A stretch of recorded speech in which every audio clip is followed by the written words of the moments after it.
जिल्लायाव रिहन दैमारि बिथाङा दै लोंहोनो हायैल' नङा, बिथाङा गोदान मोनसे जेबो फसंथान लाबोनो हायाखै, जेबो खामानि मावनो हायाखै, खालि रायजो राजाफोरखौ थगायनायनि बादै बिथाङा जेबो लाबोनानै होफैनो हायाखै।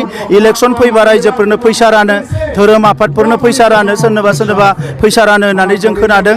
बिनि बादै बिथाङा रायजो राजानि जेबो जौगानाय हाबा मावनो हायाखै, कुनु स्कुल कलेजनि जेंना फोजोबनो हायाखै, मैदेरजों मानसिफ्रा गाथार जागासिनो दङ, बेफोर जेंनाखौ फोजोबनो हायाखै। दा नंखायनो एबार उदालगुरिनि रायजो राजाया रिहन दैमारिनि बुंनाय बायदियै भट होआ, उदालगुरिनि रायजो राजाया UPBLजोंसो थागोन।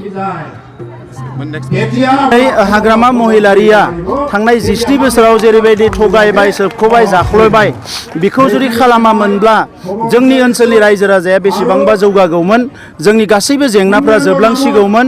दा बिनिखायनो नैबे समाव हाग्रामा महिलारि सोबख'नाय, थगायनाय, नासयनायखौ रायजो राजाफ्रा बुंनो साहस खालामाखैमोन। दिनै जों बुंनाय लोगो लोगो बयबो साहस खालामदों, मानोना बिथाङा जाय जिखौनो बुङो बिथांमोनखौ साजा होयोमोन, बिथांमोनखौ सिगियोमोन। बिथाङा माखासे युथफोरखौ केम्प लुयै दोनदों, जौ बेदर जाहोनानै रायजो राजाफोरखौ बुग्लुंहोदोंमोन। आरो दिनै मोनसे डेम'क्रेटिक सुबुं दारा खान्थिनि मोनसे मोजां थासारि फैबाय आरो बेवहाय रायजो राजाया सोलायनाय लुबैदों। आरो बिनिखायनो हाग्रामा महिलारिनि जि रायजो राजाखौ थगायनाय, बेखौ जोङो दिनै रायजो राजाफोरनि गेजेराव फोरमायनांगौ जादों। मानोना सोरबा सासे दैदेनगिरिया रायजो राजाखौ थगायोबा, सोबख'योबा, बे रायजो राजाया, बे हारिया खहा जानो गोनां जायो आरो बेखौ जों मालाबाबो जानो होआ। दैमारि आब'आ जेबो मिथिया बेफोरखौ, मानोना बिथाङा बेफोर खामानिखौ मावा, बिथाङा जेनेभानिखौसो मावो, बिथाङा माने फरेनाव माने गिदिर गिदिर मिटिंफोरखौसो गायो। आरो गोरिब गुन्द्रा आइ आफा रायजो राजाया मा स्किम दङ गैया बेखौ बिथांमोना मालाबाबो फराया। बिथाङा इन्टारनेसनेल लेभेलनि लिडार। दा जोङो मिथिगौ दिनै भारत सरकारा 75,000 मोनफ्रोमबो माने सेल्फ हेल्प ग्रुपनो फैसा होनायनि स्किम दङ। आरो बेजों लोगोसे नाबार्डनिफ्राय लानानै गुबुन गुबुन जोंनि फसंथानफ्रा 75,000निफ्राय 75,000निफ्राय 4 लाखसिम रां होनो हानायनि बेबस्था दङ।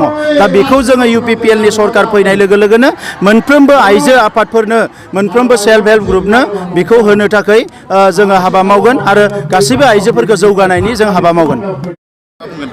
दासो जलंगानि मावजिया ओंखारबाय, माने बिथाङा सिं जे BPFखौनो खालामबाय थादोंमोन, दिनै अपेन जाबाय।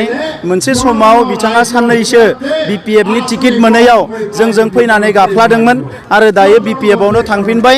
दा दिनै रायजो राजा मिथिबाय सानसुमा खुंगुर बसुमतारिया सोर।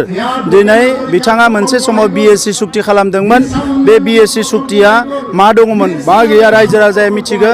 बिनि उनाव बिथाङा BTC जेला सुक्ति जायो, बे BSc सुक्ति खालामग्रा BTC सुक्तियाव बिथाङा सापर्ट गैयामोन, नाथाय बे BTC सुक्तिखौ रायजो राजाया मदद होनानै BLTखौ सुक्ति खालामहोदों।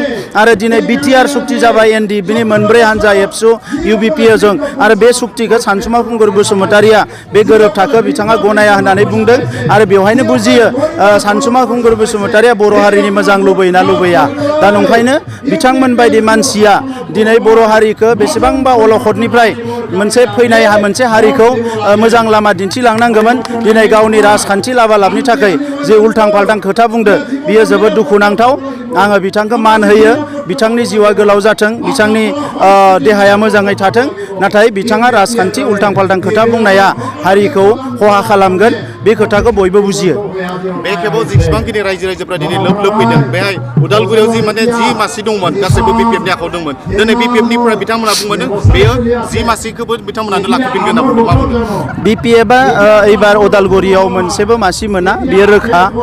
बिथांमोना 17 बोसोर BPF खालामनानै उदालगुरिनि MLA मन्थ्रिफ्रा EM GMफ्रा रायजो राजानो जेबो लाबोनानै होफैनो हायाखै।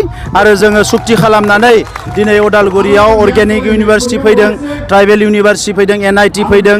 उदालगुरियाव दिनै नेशनेल स्पर्ट्स माने मा होनो स्टेडियाम फैदों। बेजों लोगोसे बाथौ खेराइसालि फैदों। मोजां मोजां फसंथानफोर दिनै उदालगुरियाव फैदों आरो बेखौ रायजो राजाफ्रा दिनै बरायदों। दा नंखायनो एबार BPFजों रायजोफ्रा थाया, एबार UPPLजोंसो थागोन। आरो UPPLआ गासै 10 सिटनि गेजेराव 10 मासिखौनो लानानै देरहागोन आरो BTR सरकारखौ दागोन।